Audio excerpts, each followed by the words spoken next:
Welcome to the Big World Made Small podcast for the adventure traveler. I'm thrilled you're here. My name is Jason Elkins, and in addition to being your host, I'm also a former U.S. Army paratrooper, third-generation commercial hot air balloon pilot, paramotor pilot, ex-Montana fly fishing guide, advanced open water scuba diver, and a full-time nomad that's visited more than 30 countries on 6 continents. As a seasoned adventure travel expert with a passion for creating and sharing meaningful experiences, I'm on a quest to impact the lives of adventure travelers, tour operators they rely on, and the communities that host them. Every week, I bring you exclusive interviews with fascinating adventure tourism experts who have agreed to share their personal stories, favorite destinations, and some invaluable travel insights they've picked up along the way. We'll enjoy a casual conversation, create some connections, and likely share some laughs. It's my hope that by the end of each episode, this big world will feel just a bit smaller. Let's get started, shall we? Welcome back, everybody, to another episode of the Big World Made Small podcast for the adventure traveler. I'm so happy to have each and every one of you back here today. Also super happy to have my guest, Christopher Byrd, here with us. Christopher is the founder and managing director for Adventure Cycling Thailand. Christopher, welcome to the show. Happy to have you here. Thank you. It's very good to be here. And this is kind of a cool situation because we're actually in the same town. So most of my listeners know that I'm doing this from different places quite often. And it just so happens that we are both in, and I'm going to let you pronounce it because we learned earlier that I don't pronounce it right. Christopher, what town are we in? Hua, like a rising tone for Hin. That actually translates to Hua is head and Hin is stone. So Stonehead. Okay. I hadn't heard that. I've been here for a little over a week. You've spent significantly more time here than I have. And for our listeners, that's in Thailand, by the way, because I don't think we mentioned that. But anyway, just super excited to have you here. Let's, Chris, we're going to unpack everything here. And before we unpack everything about your childhood and what got you from where you were to where you are now, let's start with giving our listeners kind of an idea. Give them the 30-second, 60-second elevator pitch for Adventure Cycling Thailand. What do you guys do? Well, it's almost pretty obvious by the name, but let's. Well, I do like simplicity, and I wanted to be clear and obvious that we are a bicycle touring business. We started out by doing an annual charity ride, which was near and dear to my heart, and we continue to do charity rides. We do multi-day bicycle tours throughout Thailand, and we are based in Hua Hin, Thailand, which is a popular beach resort town. And so we like to share day tours with people visiting Hua Hin area. So very trying cool. to do everything cycling. And not just here in this part of Thailand, but other places as well, right? Yeah. And we also rent a lot of bikes for people who do things on their own. We've got rear racks and pannier bags, and we sell our GPS routes. Yeah. So we try and pretty much help everybody cycling. We are not the ass up, face down road riding crazies. So, but when we get inquiries about that, hold on a second. You're going to have to explain that to me. Say that again. Ass ups, head down. What was that? Well, I call them crack addicts because these are guys that go down the coast of Thailand through absolutely stunning scenery, and they're staring at the butt in front of them on a road bike. And that's great. I think if that's what people want to do, that's fine. That's just not our style of riding. So, okay. That's why I call them crack addicts. I learn something new every day doing this podcast. So, but what I'm picturing is kind of I guess I'm picturing exactly what you're saying. Someone bent over their handlebars, staring at the person in front of them. Is that kind of that's not a racing thing, is it? It's just, they're just trying to get from point A to point B quickly, or why do they do that? Honestly, I think it's a midlife crisis. People trying to prove something. I mean, I did all that stuff when I was younger. So I want to sit up and smell the roses, and I want people to see Thailand. So we ride with straight bars. Besides, my beer belly gets in the way. So, bending over that far is a little painful and hard on my back. It probably isn't good for business, but I'm just brutally honest about stuff like that. I love it. I get it completely. Know your market, know your passion, know what you care about. And that's, you've clearly figured that out over the years. All right. We're going to come back and discuss more about Thailand, your company bicycling, but let's figure out how the heck we got to this point. So how far back do we need to go to figure out how you ended up here in Thailand doing this? Beautiful day in 15th of April, 1969. No, I'm just kidding. But yeah, I like to make headlines sometimes and shock people. And I shocked my mother by being born at 11 pounds, 2 ounces. Oh boy. From there, yeah, I was the heaviest baby ever born in Prince George's County Hospital. Up until that point, I'm sure somebody's. So are you the youngest in the family? Assume she didn't have any more after Yes. that. Yeah, no, she kind of swore off that. Yeah. Very cool. But where was this? You just mentioned it, but where were you born? Prince George's County, Maryland. Yeah, it's like just outside of Washington, D.C. Mm-hmm. Maryland's my home, and my latter years before I moved to Thailand were in Washington, D.C. Okay. I've had a pretty wild life, up and down, all around. A lot of people say I should write a book, but I don't like writing. So we're Maybe we going to could just find discuss. We're just a going to talk ghostwriter. about it instead. We can talk about it, and then you can take the transcript from the show and turn that into a book using AI or something. Yeah, there we go. Chris, I love the fact that I've had a lot of guests on the show asked him similar question: where did it all start? How far back do we need to go? And you're the first one, I think, out of about 150 that went all the way back to the beginning. So I appreciate that, because you're right. That is where it started.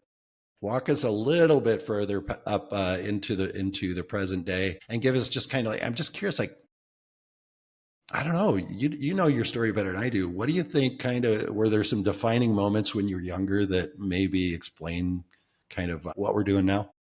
Yeah, very, very good.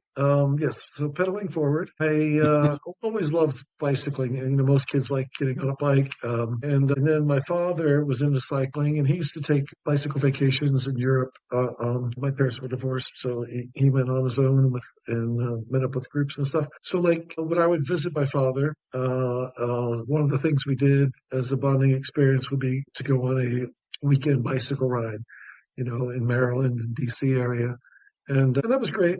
Once I got past the old style bike with the banana seat and the tassels on the handlebars type thing, then I was able to keep up with him in his 10 speed and didn't cry so much. It was a very pleasurable experience. And I had various jobs throughout my life. One of them after high school was going into the United States Marine Corps. I got out of the Marine Corps, had a pretty serious girlfriend that I had met during my high school years. Excuse me.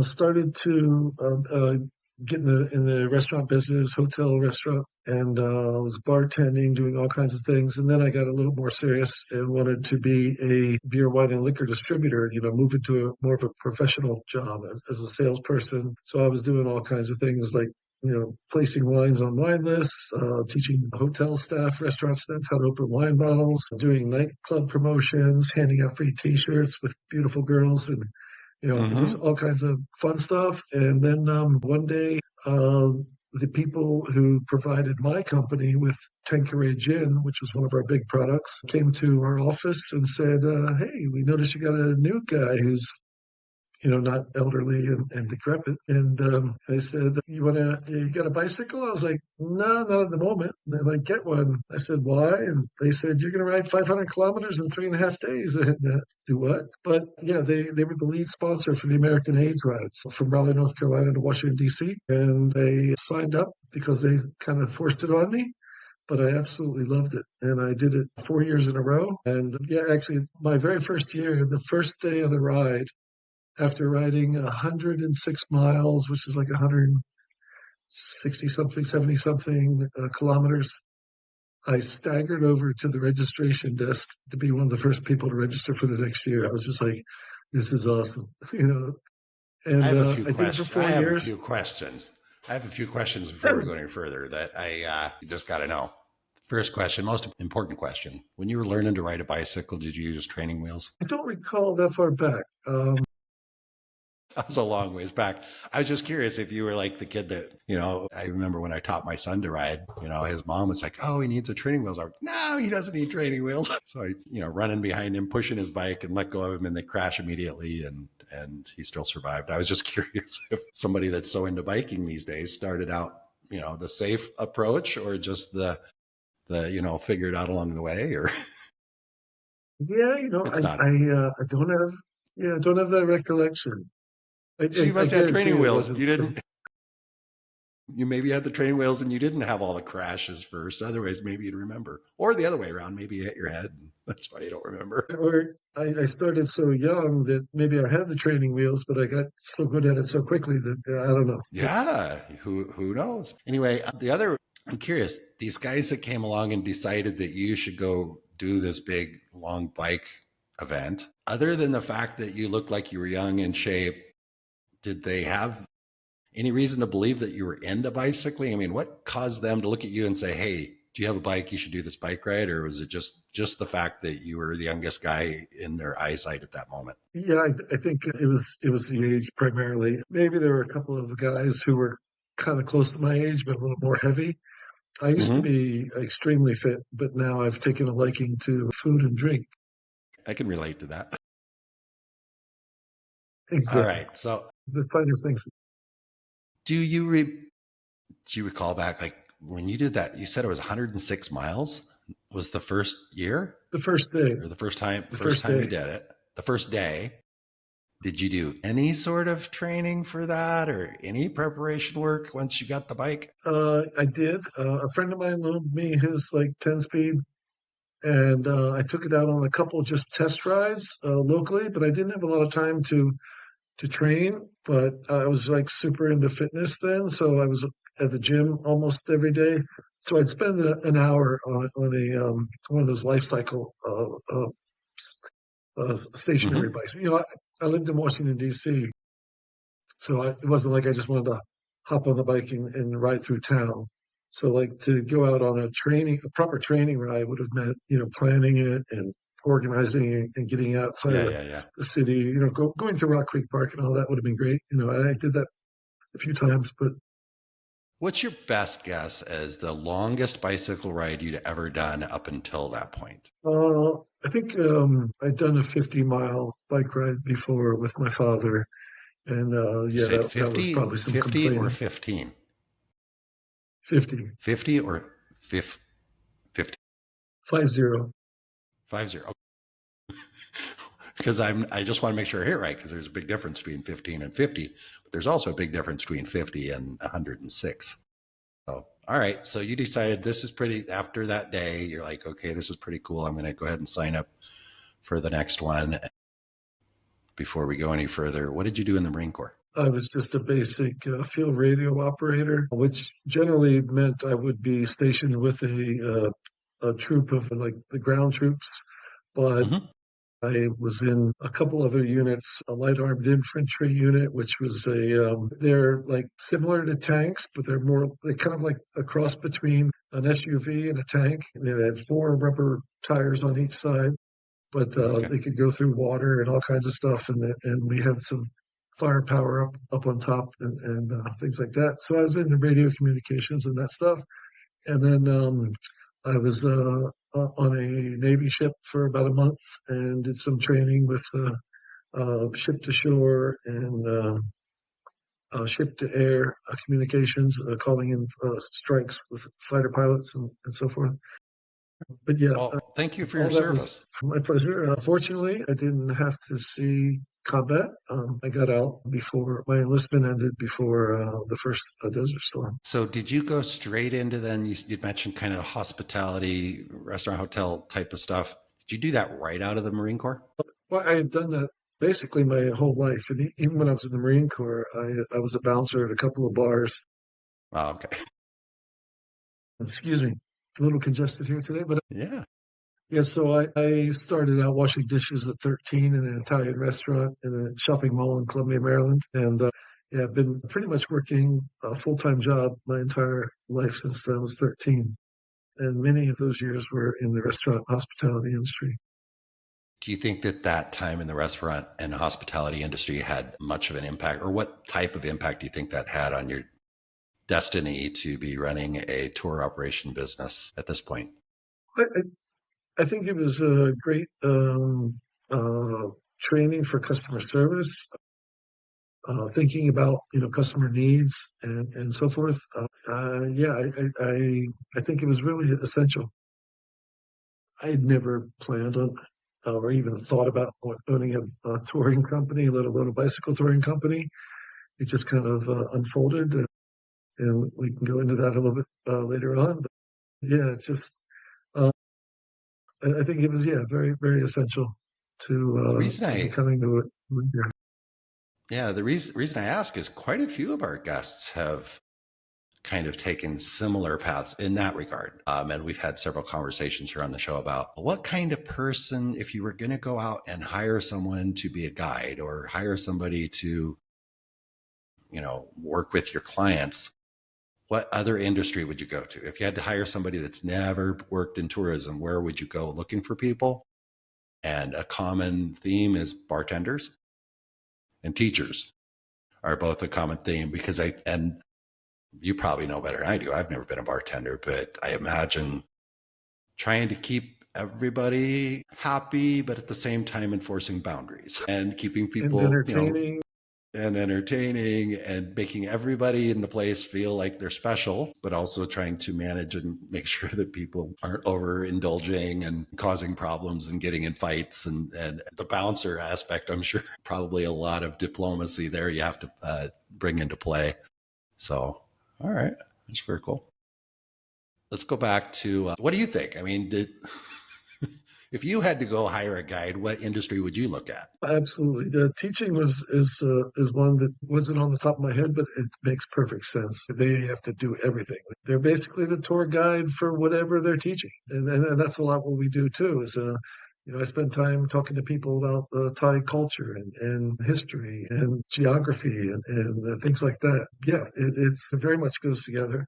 I failed. I was at public speaking in my first year at university because I just couldn't get up. But yet I went into bartending and had no problem with it. So it was all just the classroom atmosphere versus the social atmosphere. And then quickly I adapted, and now my wife tells me I talk too much. Well, I guess not all wives say that about their husbands. I've heard the other side of that as well. So it's interesting. I remember a conversation with someone that said they were very shy, did not like getting in front of a group of people, but then joined a tour company and was working kind of in a supporting role, I guess, but he was with the clients, but more kind of, I don't know. I don't remember maybe he was a driver or something like that, but he'd been around the guides. And at some point he had the opportunity to give kind of the briefing. I don't remember if it was at the beginning of the day, the beginning of the week. I'm not sure. But he remembered thinking, oh my gosh, this is so cool. And he jumped up there and gave the briefing because he'd heard it so many times. And he's like, wow, I wasn't even nervous.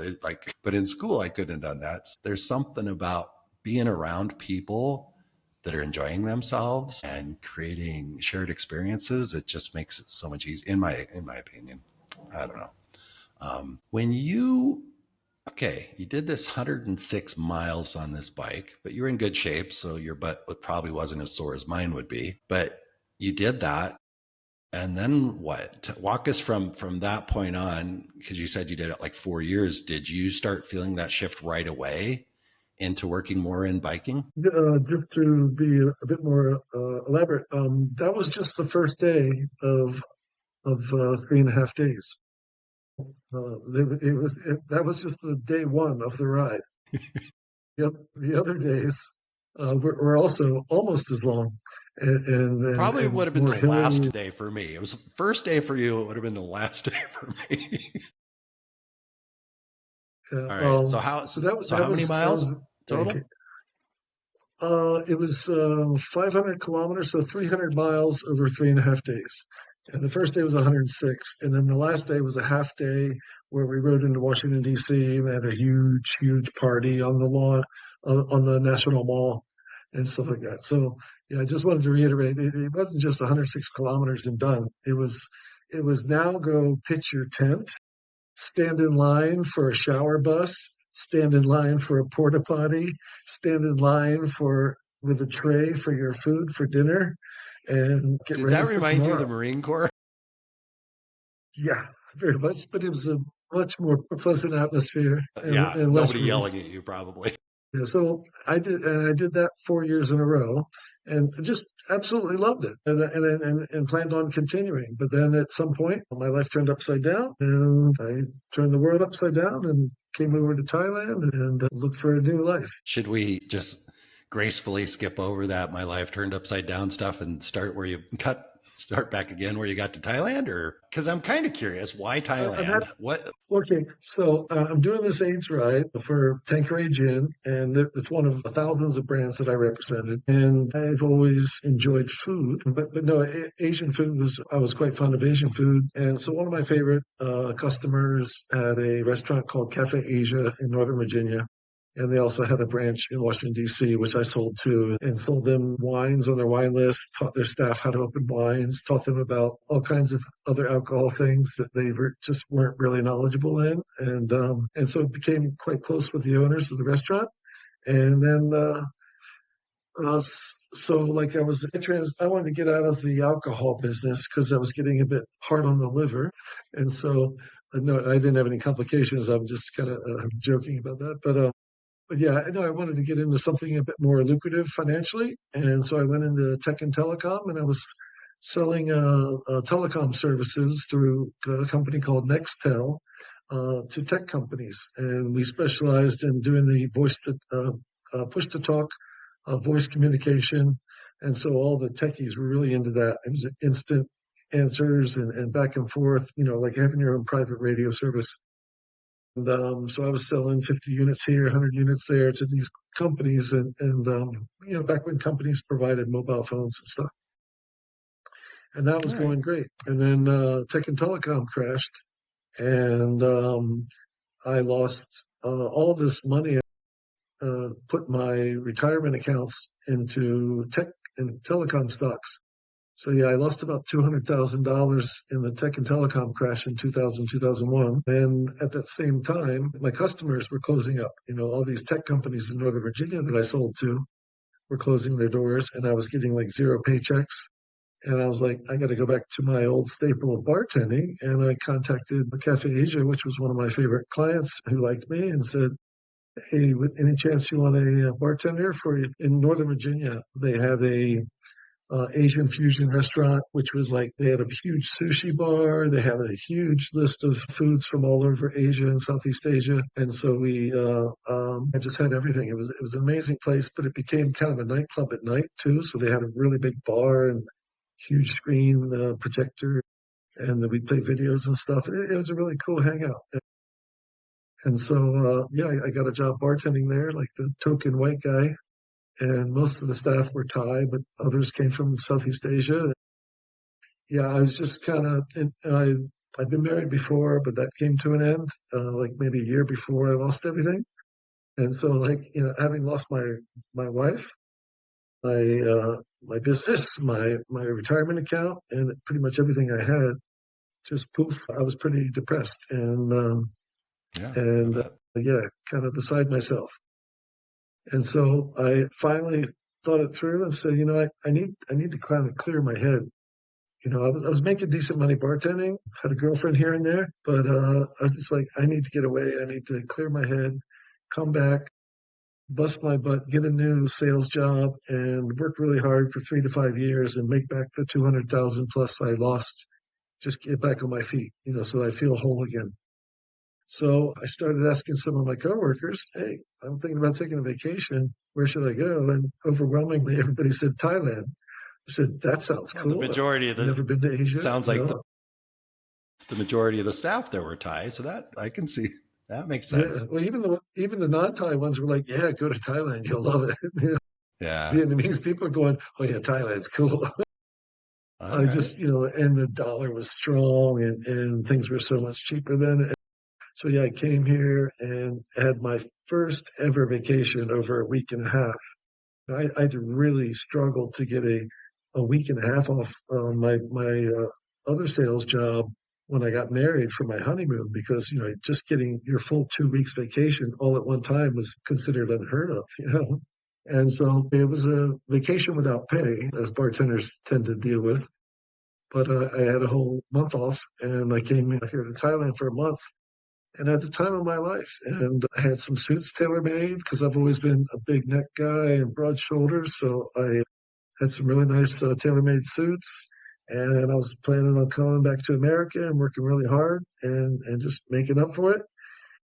And then something happened that kind of tossed things again in the into the deep space. And 9/11 happened while I was here. So Wow. I felt the one thing that dawned on me is that I felt really safe. I was concerned about my family and friends back home.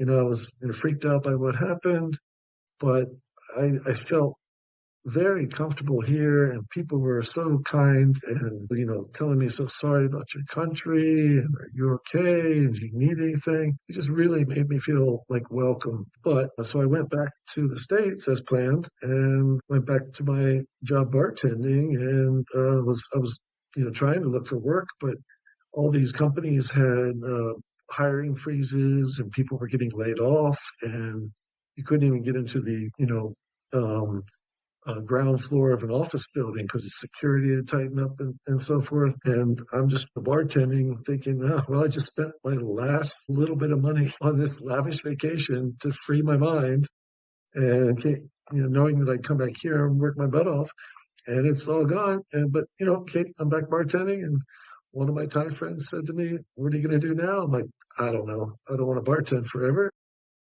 And he said, "Why don't you go to Thailand? You said you liked it there." And I was just like, click, click, click, click. And then I started talking to some of our customers, and a lot of them, hung out at Cafe Asia because they had gone to teach English after uni or after high school, or their company had assigned them to a job there for a year, 2 years, and then, they were living back in DC or Virginia. And so they came to Cafe Asia quite often. And, Hmm. maybe practice some of their language skills that they learned, while abroad. But yeah, but also the food was awesome.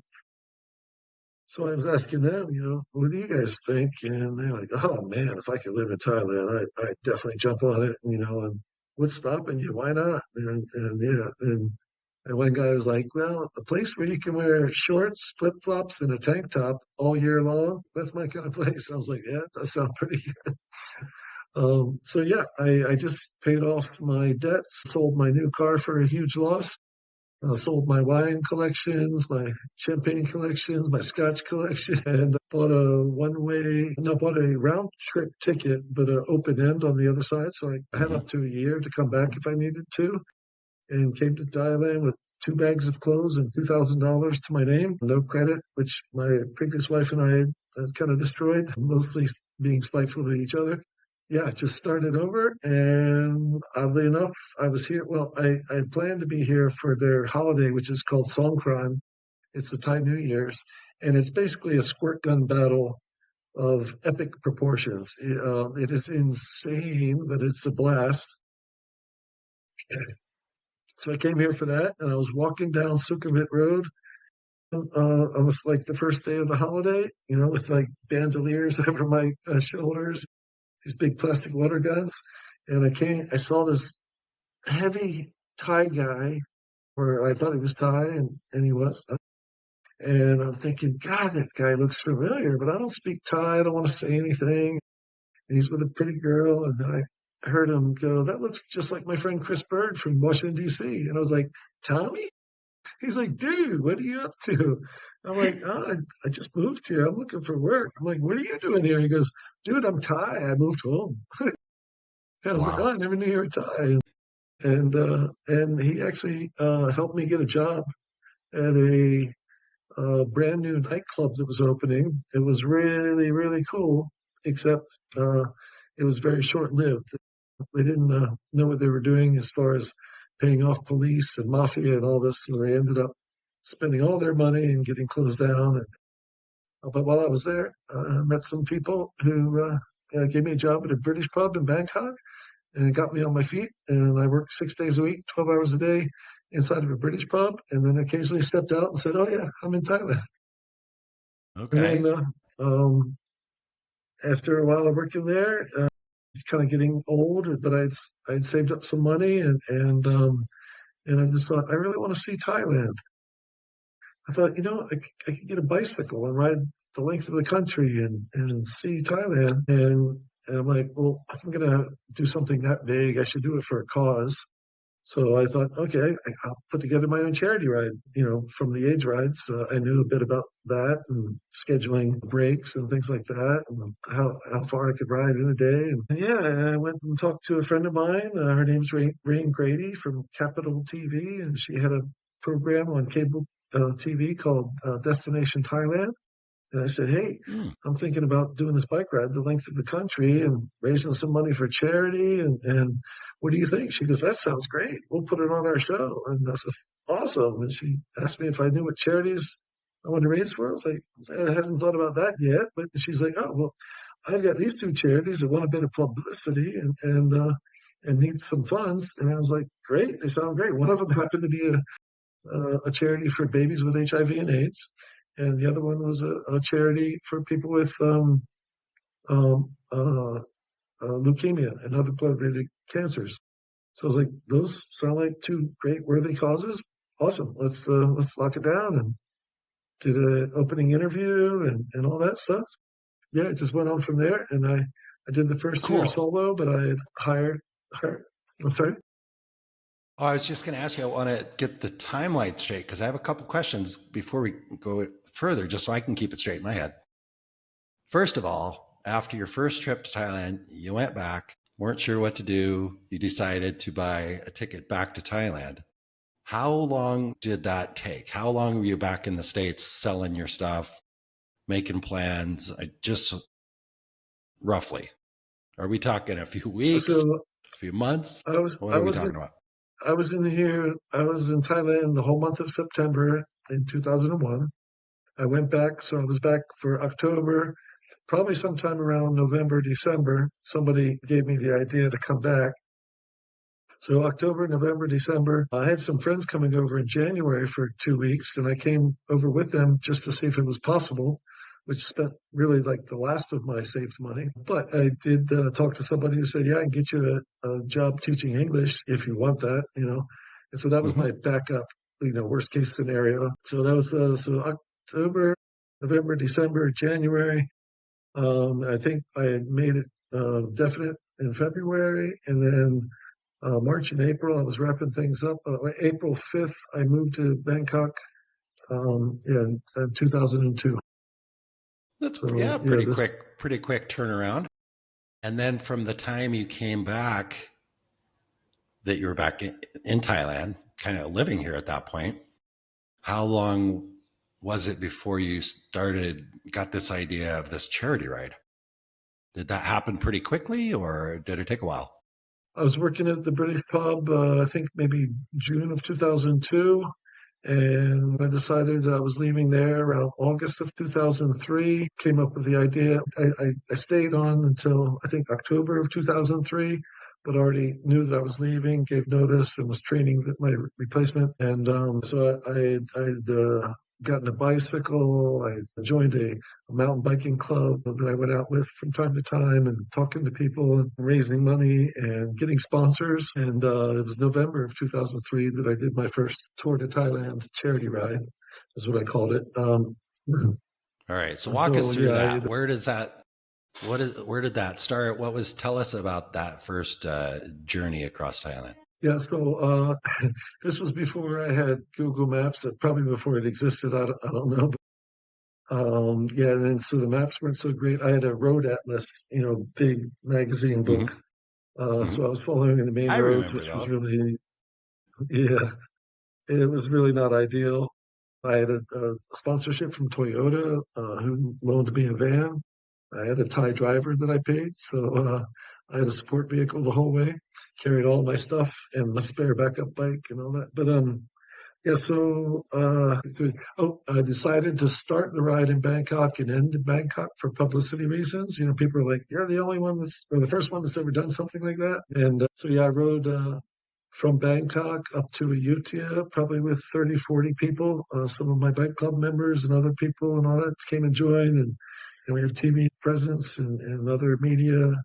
And then I continued on to Lopburi and by myself. So the first day was well over 100 and something kilometers. But yeah, I made my way up to Chiang Rai. And when I got to Chiang Rai, we were trying desperately to find the hotel that the Tourism Authority of Thailand had booked for us because they had agreed to sponsor with one hotel room every night for my tour after I Okay, had mapped cool. it out for them. Yeah, so I had some great sponsorship. A lot of people were really supportive of it. And I got to Chiang Rai, couldn't figure out where the hotel was. We finally found the phone number and called them, and they're like, "Oh no, we're in Chiang Mai, not Chiang Rai." So we drove for like 3, 4 hours to Chiang Mai, checked into our free hotel, and then yeah, and then we next day we started driving down to Phuket. So we drove like two Okay, days, so 2.5 days to for those Phuket. of our listeners, that aren't familiar with the geography, so I heard you say, we talked about Chiang Rai, Chiang Mai in the north. Chiang Rai is about as far north as you can go, right? Is that kind of the northern? Yeah, Chiang Mai is the biggest city that's as far north as you can go, and then Chiang Mai is a little bit south west of Chiang Rai, but over And then mountains and Phuket, stuff. right? And then Phuket's on the far extreme south of the country, right? Yes, not so extreme, but towards the far end. Phuket's this little island, and then Thailand goes a little bit further down, a It different, does, but basically, it's interesting to me because you started in Bangkok, and I understand the PR reasons. That makes sense. But Bangkok's kind of I don't have. I mean, I'm here, but I'm not looking at the central. map. But Bangkok's basically central, so you kind of started in the middle, went all the way up north, and then turn around to go south again. Is that right? Driving. Uh, We drove. okay. Yeah, so I had a couple days off, and we drove down to Okay. Phuket, and then I started riding further south down to Hat Yai, and then came up the east coast, from Hat Yai to Nakhon Si Thammarat and Surat Thani and Chumphon and all that. And then I got up, past Hua Hin and to Petchbury, and then I knew I didn't want to go straight back into Bangkok. I wanted to go around the Kanchanaburi. And then I went back up to Ayutthaya, which I knew the route between Ayutthaya and Bangkok quite well. And I was met by even more people in Ayutthaya to ride me back down into Bangkok. So yeah, it was Very cool. pretty extreme. 3,200 kilometers in 23 days of cycling with Wow. 5 or 6 intermittent days off. Yeah, I was doing long days into the nights and stuff like that. And Were you every day we'd get into having moments? I was just curious. Were you having moments during this journey that you were second guessing yourself or thinking, "What the heck did I sure, sign up for?" Because you got all these sponsors, you can't just sure. decide, "Well, you know what, I'm done." Exactly. No, it's exactly like I thought about quitting a lot, and I was like, well, I can't. I mean, I couldn't. I had my driver. Who? How would I feel in front of him? But he was the least of my worries. Like you said, I had these Hmm. corporate sponsors, and I had people following me, and so Yeah, you would yeah, have just no, had I to leave the country. You would have just had to keep riding and go into Malaysia and hide out. All those sponsors be looking for you yeah, if you just quit. Yeah. All right. going to Cambodia, sell the van. Yeah. um, but yeah, I finished it and I was interviewed on numerous TV channels again afterwards. And they're all asking me, it's so great. Nobody's ever done something like this. And you raised money, you raised awareness, you got all this media coverage. And, are you going to do it at the same time next year? My brutally honest, I said, frankly, I don't ever want to ride a bicycle again. I didn't know anything about, wearing proper lubricants or even maybe even buying a different seat than the one the bike came with. Man, It never crossed my man. mind. So I had some blisters in weird places. But I, yeah, I got talked into doing it again by everybody and some of my donors. People were like, "Oh man, that was great. If you do it again, I'll even donate more." So I finally decided to do it again. And of course, I made it a little bit more friendly. And I thought, well, oh, another thing, I didn't realize the direction of the wind at a time of year. So I had a headwind pretty much the whole way. So yeah, the next Should have year went the I other started in direction. Chiang Rai. Okay, there you go. The next year I started in Chiang Mai and rode down to Phuket. And yeah, that was much better. Yeah, and things were going great. But during my second year, I started thinking, wow, I'm kind of getting good at this. I'm learning and doing and improving. I'm like, maybe I could turn this into a business somehow. And yeah, it's like, oh, well, if I can make a living and helping other people and riding a bicycle, I mean, that's a win-win-win. And yeah, so I started doing it every year. Of course, I couldn't make a living at that point, so I was working various jobs in Bangkok every time I finished. And yeah, I had another management job at an American pub, and then got a sales job. Yeah, and everybody was very supportive and helpful, and knew I needed my time to do my annual charity ride. And then I started dreaming about getting out of Bangkok and maybe doing bicycle touring full time somehow. And then I had my eyes set on my favorite province, which is Prachuap Khiri Khan, which is where Hua Hin is in. And of course, to run a business, I had to be in Hua Hin because that's the busiest part of the province. And so, yeah, it all just kind of came together over a number of years. I was in Bangkok for 6 years and then escaped and made it down here. And I've become friends with a British gentleman who had a bicycle day tour business in Hua Hin already. And I knew that there was no way that, two bicycle day tours could survive in Hua Hin. And so I kind of joked with him and told him he stole my dream. And he's like, it wasn't Do you want immediately, it? but after we got well, after we got to know each other, he's like, my wife wants to go back to England. He goes, you want to take over my business? He's like, give me something for all the stuff that I bought and maybe a little bit for the website and stuff. And he called it Sea Hill Mountain Bike, which was a great name, Sea and Hills. It was descriptive. But I shortly after we took it over, I thought, it might put people off because you get some elderly people or families that are going to go, oh, mountain bike, I don't know, we can't handle that. So I just made it very simple and straightforward, and called it Hua Hin Bike Tours. Shot our SEO up quite a bit. We started getting a lot more attention on the website and bookings, and yeah, things are going pretty well. And another key factor in us moving down here was I was struggling with my Tour to Thailand rides, really struggling. Especially we went through one major phase change. I should have talked about earlier. After like my second year, I managed to get sponsorship from a really awesome corporation called Thai Bev.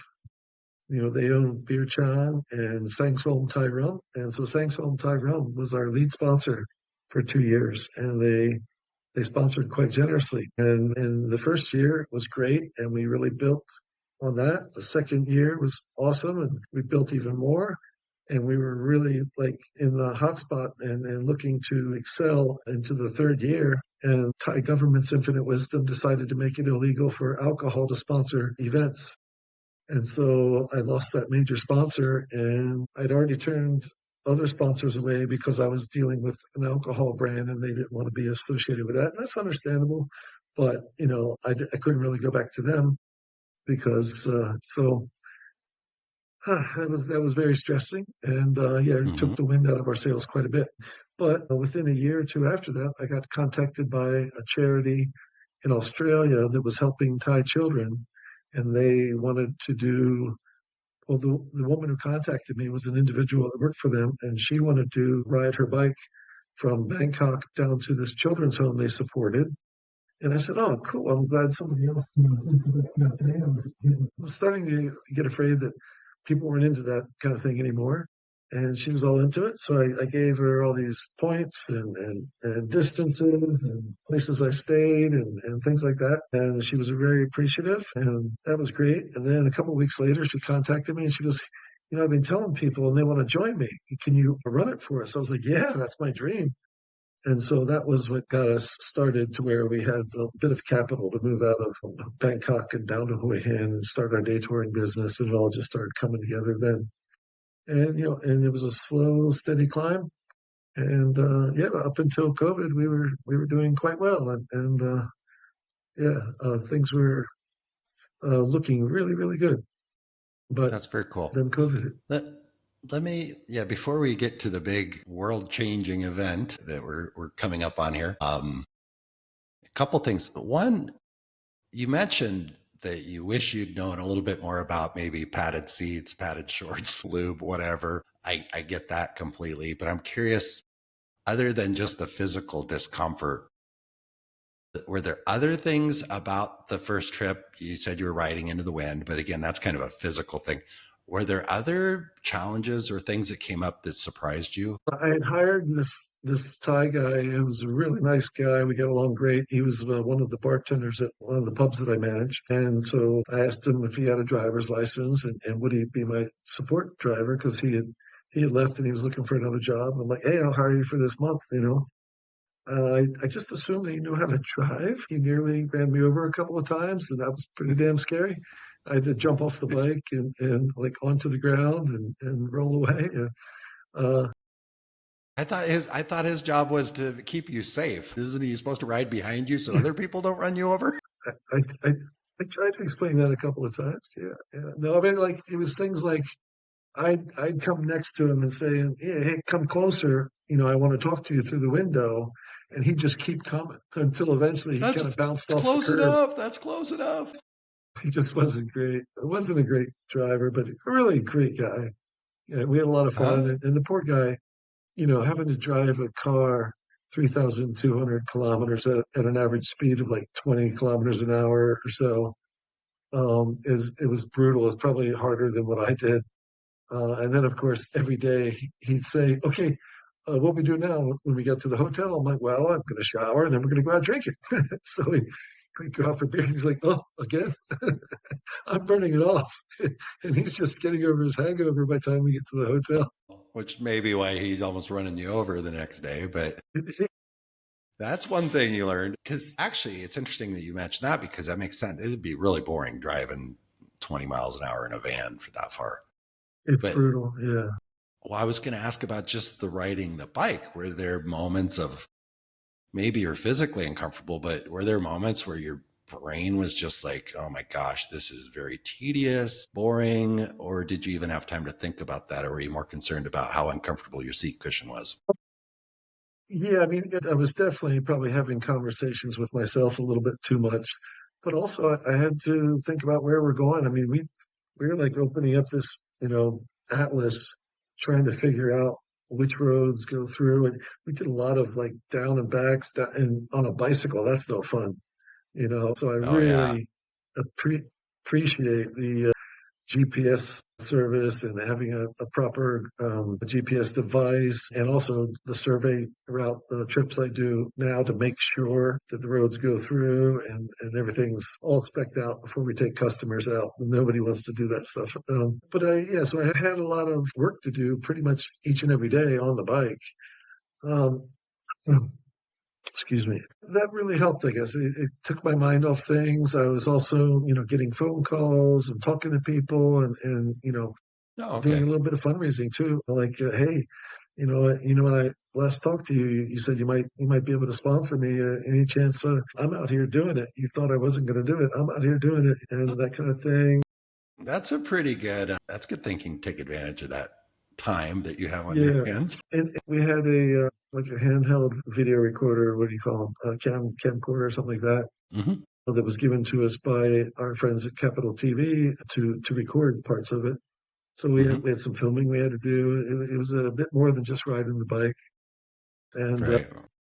yeah, I was single then, so like yeah, every evening we're going out and talking to people and having beers And and you people are know, like, oh, I saw you on the news. I saw you on the TV. sometimes You're a popular guy when you rolled into town, I'm sure. I like attention. It wasn't that big of a thing. I actually got a lot more publicity from a Chevrolet commercial I did later on. We'll talk about that. Yeah, I definitely want to come back to that because I'm thinking Chevrolet and bicycles. Probably need your help But to no, figure that out. it was just a part-time job as a model actor, anything to help pay the bills between bike tours. Oh, but Yeah, so it had nothing to do with the bike, with biking. You're just such a no, good it looking was young chap. Yeah. No, people are like, you're going to be a model? I'm like, no, I'm just going to be around in case somebody's looking for white people. I did a lot of extra work in TV shows and movies. Sometimes Okay. it paid 1,000 baht a day, but hey, I could sit on the set and work on my computer and try and work on my next bike ride. And I was making 1,000 baht a day and getting a meal, and it was something. So I've had Yeah. some financial struggles. So Do they still at a hire certain for age, that here? Because maybe that's something I can try and take advantage of while I'm here in Thailand. they Be the they do. the the fill-in farang. They call them farangs, right? The foreigners, a farang. Yeah.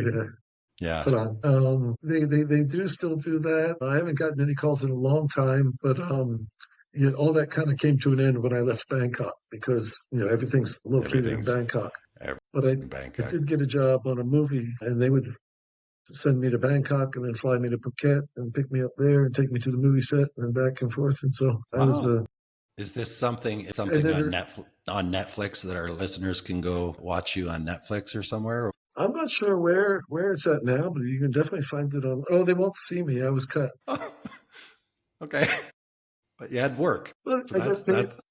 yeah, that's good. You got paid and yeah. All right, Yeah, I let's got. go back to kind of we were leading right up to COVID. Things were going great. You're Sorry.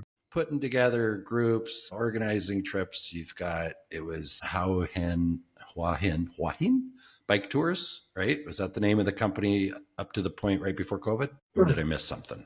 Sorry. No, yeah, I didn't cover everything. When I started the company name in 2004, I called my first charity ride Tour de Thailand after watching the Tour de France. It was still fresh in my mind, and I'm not a racer, but it just kind of made sense. Tour de Thailand, and I went to register the company name because I was worried that okay, somebody's going to come after this foreigner doing something not properly documented and so forth. And so I'm trying to follow all the steps and rules. And I wanted to call the company Tour to Thailand. And they were like, nah, you can't do that. And there was another tour company that had a similar name to that. And they didn't want. And so I thought, like literally momentarily in the office, I thought, oh, well, why limit myself to Thailand? I'll call the company Tour to Asia Bicycle Touring Company Limited. And so that's the company I registered in 2004. And then they're, like, okay, now you registered the company name. Now you got to go to the Department of Revenue. And I'm like, no, no, no. That was my last 5,000 baht. I got to go back to work. So it was a very slow process. Every year I spent everything I had on this bike tour, but enjoying it all the more. But yeah, and then I met my wife, and and she agreed to come on board with me and basically work for free for quite some time until we could afford to pay ourselves something. I talked to her. I said, "Yeah, I'd like to do a tour to Vietnam, tour to Laos, tour to Cambodia." Bought all these domain names and was thinking, big charity ride each year and one of those would just be so cool, right? But she's like, "No." I was like, "Okay." But also by then I had realized how difficult everything was with the governmental red tape and organization and all that. And like you She probably need a knew lot of that contacts. intuitively. Yeah, She got to it much quicker than you did. She's like, no, you don't want to do that. yeah, yeah. Well, plus, and she loves her home country, Yeah, and yeah, yeah. that's understandable too. So yeah, we eventually scrapped that idea, but had the name, and everybody asked, "Why tour to Asia? You only do tour to Thailand." And I'm like, well, and then so we wanted to change it for years and never really had the chance. And then when COVID hit, finally we had time, so it's a lot of paperwork, a lot of changing logos and all that stuff. And so, yeah, COVID gave us the time to change the company name. And I just thought, what makes more sense than adventure, cycling, Thailand, all key words for Google searches and so forth. And of course, American. And I used to be a member of Adventure Cycling, which is based in America. And I was like, well, that's pretty to the point. Let's make it Adventure Cycling Thailand. And yeah, we finally changed it, and we're very happy with that. So you came right out of COVID with new brand, new logo, new website, new everything. Huh? Yeah, and a lot of Well, yeah, yeah, I can well, imagine. A lot of people, some people think negatively all the time, and I try not to. But I think a common thing in businesses in Thailand is if a company changes their name, they assume that you dropped debts from previous company and just started again, and that was in no case what we did.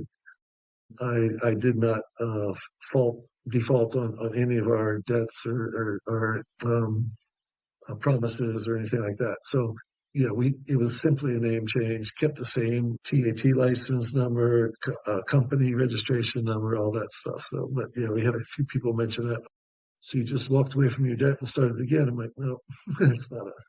So I'm curious, Chris, though, does that present a problem or a challenge when you change the name, all this stuff with potential other partners, vendors, people you want to work with, maybe think that you bailed on the last partners that you worked with? So is it harder to establish those relationships, or is it just more of a just kind of a rumor thing? They just kind of mention it, but it doesn't really impact the business. I'm just curious. I think it really didn't impact us at all, except, there were a couple who actually openly asked, "Oh, is this what you did?" And I was like, "No, no, by no means did we do that." And so then we may have made it clear to some who kind of looked at us funny or something like that. And it's like, look, we just changed the name. Everything's the same address, registration number, TET license number, all the same, even bank account number. Yeah, that made it really clear that, Yeah, because you yeah, would yeah. have to change your registration number, obviously your bank account number and things like that. So it was Yeah. just a name change. And then we sent out newsletters and all that stuff. I'm curious though, who would be, what type of person would be the most likely to ask you that question? Are we talking other maybe travel agents, people helping you book trips, customers? I don't understand your business. Oh, the first person asked was my lawyer, but when I told him, he believed me. He's like, wouldn't you know? You're my lawyer. If we did all that, wouldn't you know?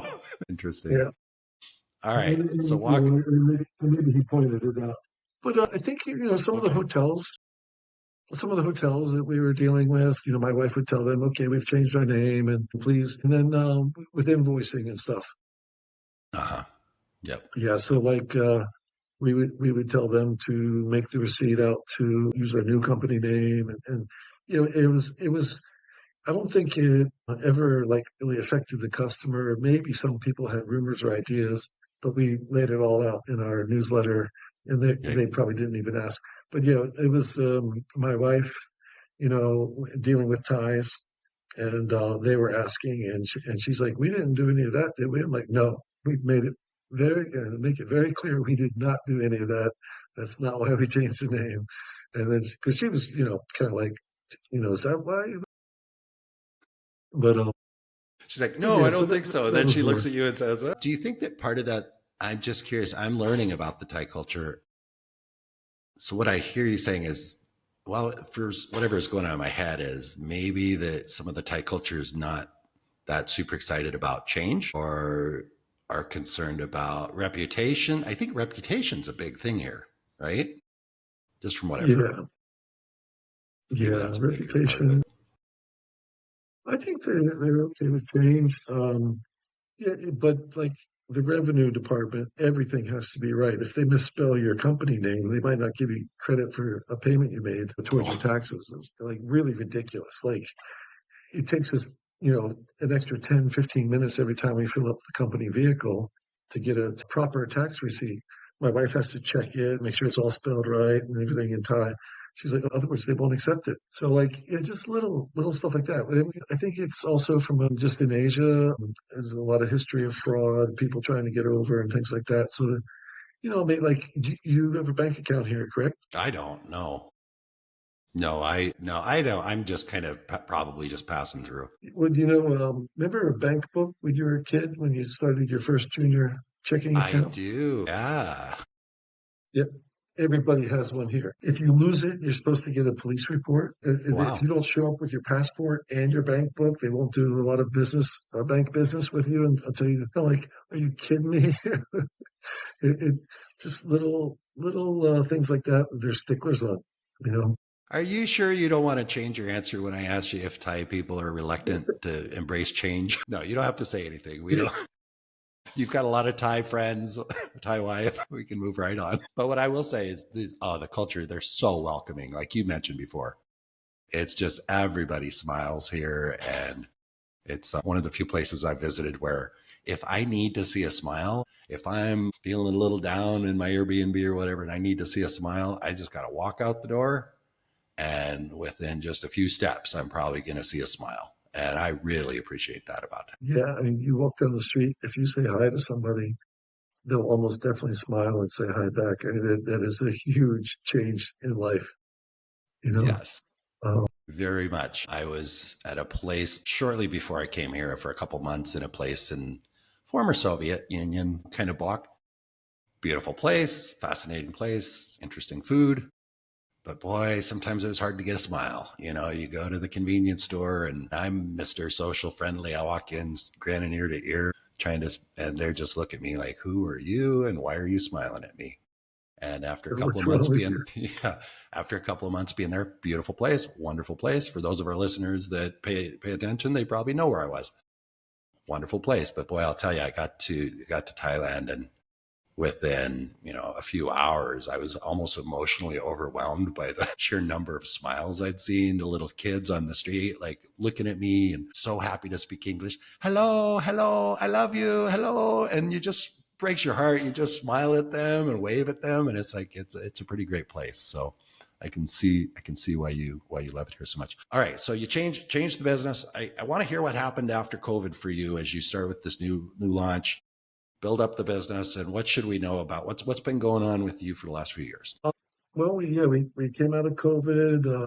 We were hoping it would be more of a boom in tourism. I think some parts of Thailand did experience that. I heard that, Pattaya, Phuket, the islands, Bangkok, Chiang Mai, all experiencing over tourism last high season. Hua Hin was not the case. So Hmm. that really was tough for us. We went before COVID.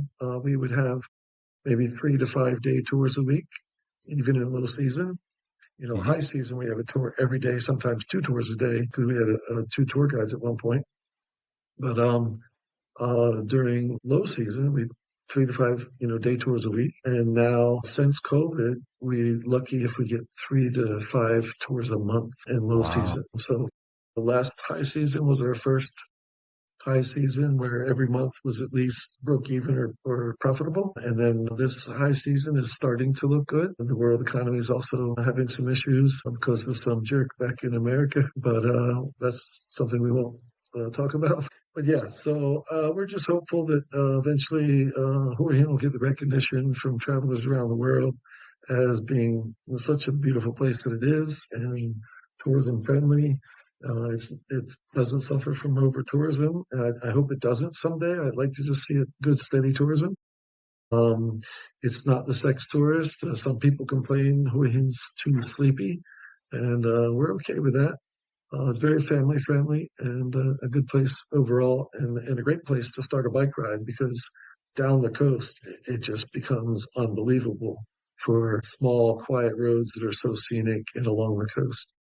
Do they allow you to do your bike tours on the beach? Is that something you can do? No, and our tires aren't suitable for beach riding, but there's a lot of beachfront roads, like literally like stretches of 10, 20 kilometers right next to the beach.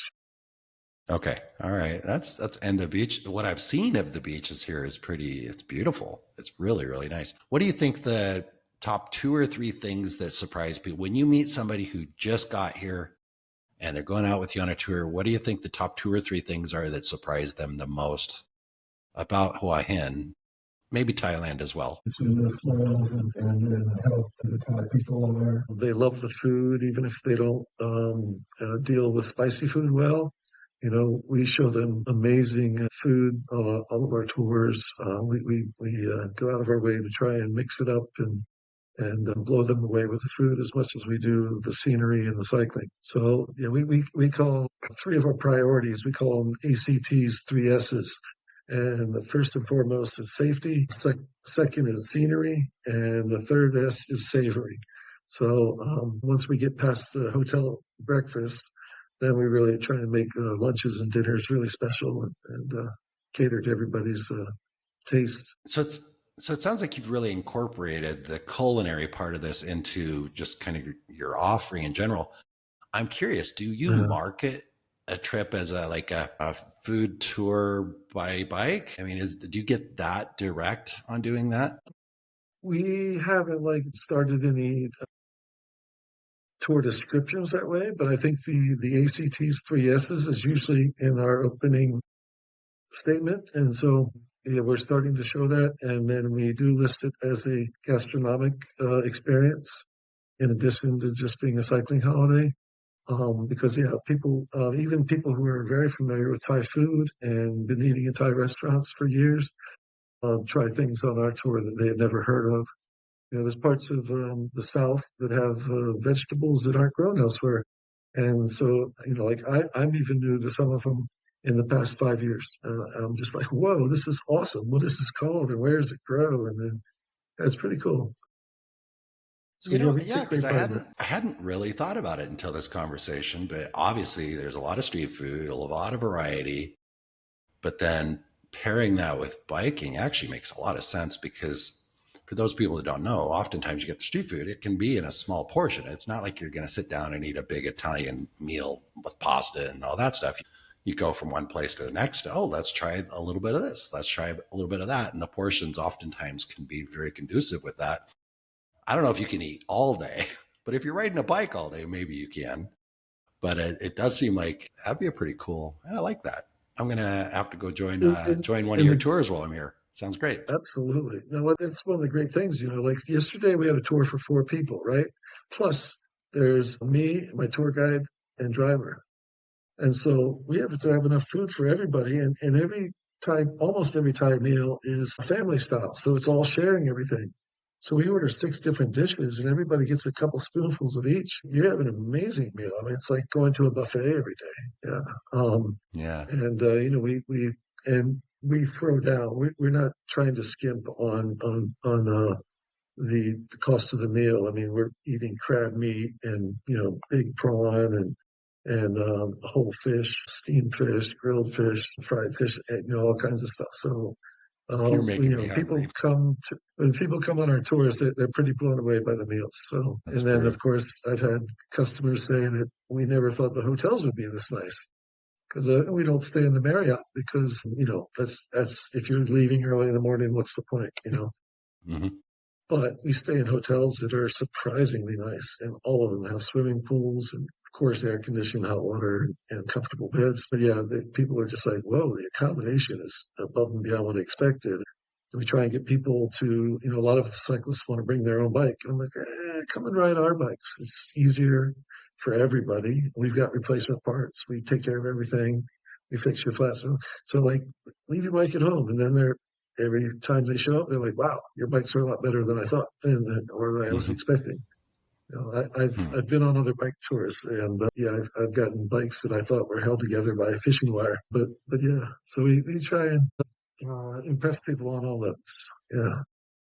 What do you want? Let's just touch on because I don't know. There's I'm sure there's some folks listening that maybe haven't been even to Southeast Asia. What would you tell them about safety, security considerations around crime, safety, stuff like that? Because I think that might surprise some people. You know, around the other surrounding countries, I don't think I could offer any official information. You know, like Cambodia has its risks, Vietnam has its risks, Laos has its risks, and I wouldn't want to comment either way.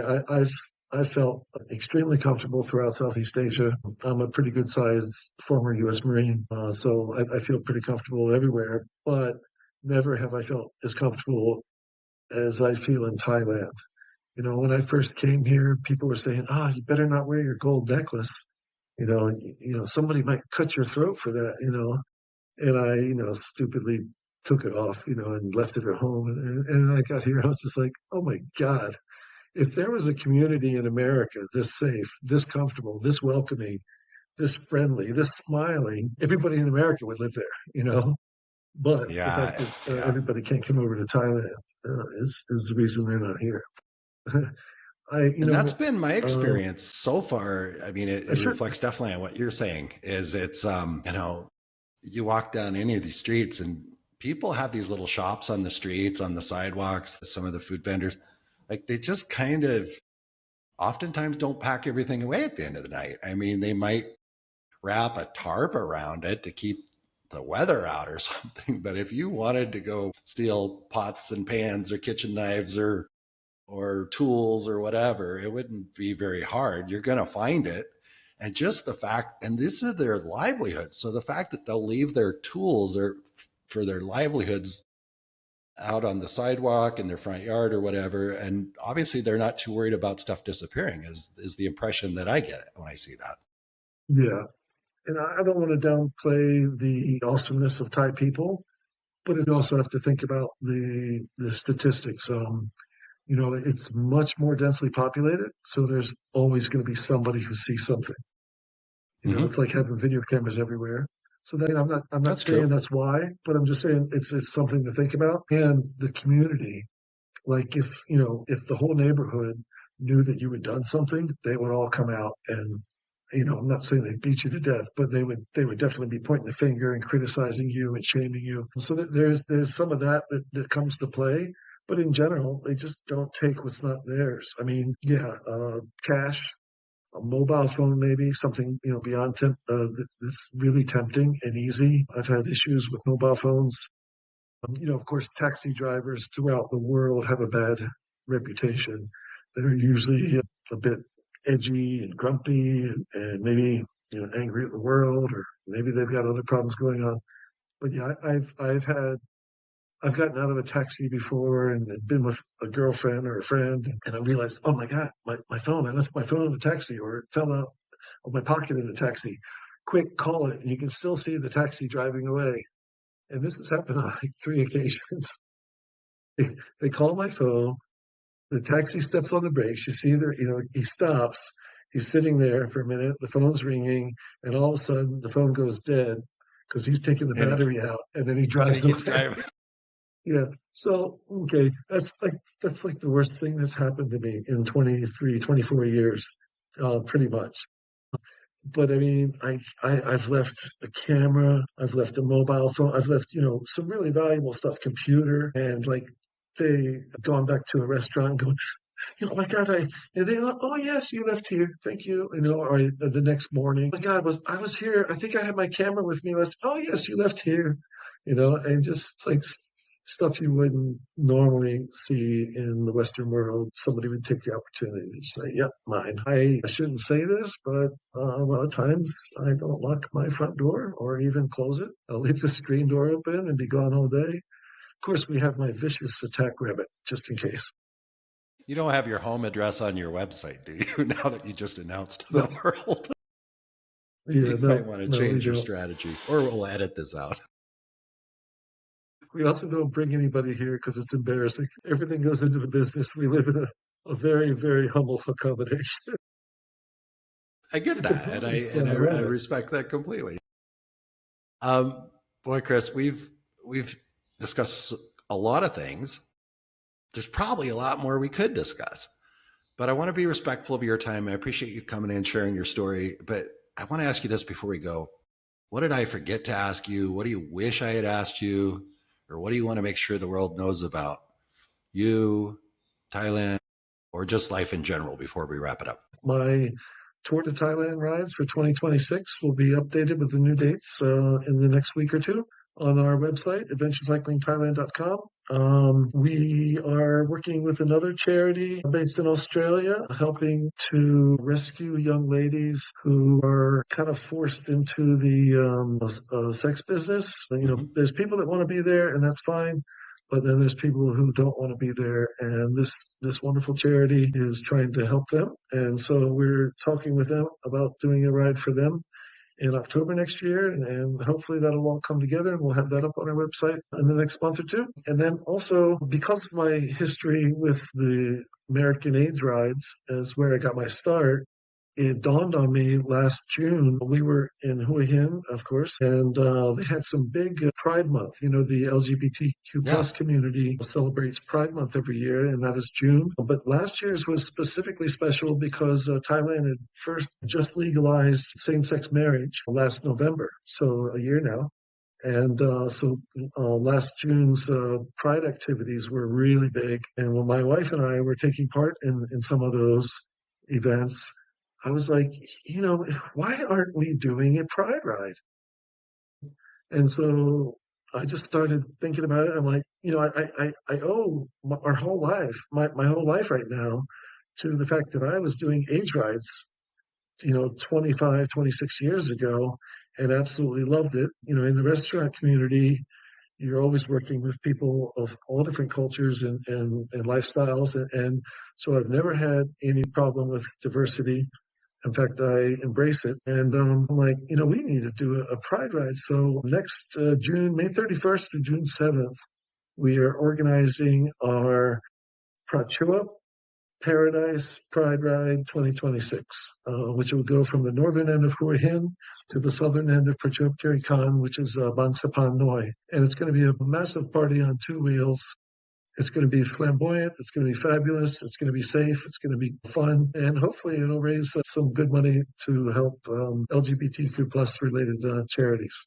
So, it actually sounds like a lot of fun. Sounds like it would be a pretty cool event. So, and you'll have that on your website. Yeah. So we're going to have the link right to your website in the show note. I can't speak, in the show notes. So anybody listening to this conversation that has interest in Thailand, bicycling, good guys like Chris, whatever, click the link, go take a look at his website.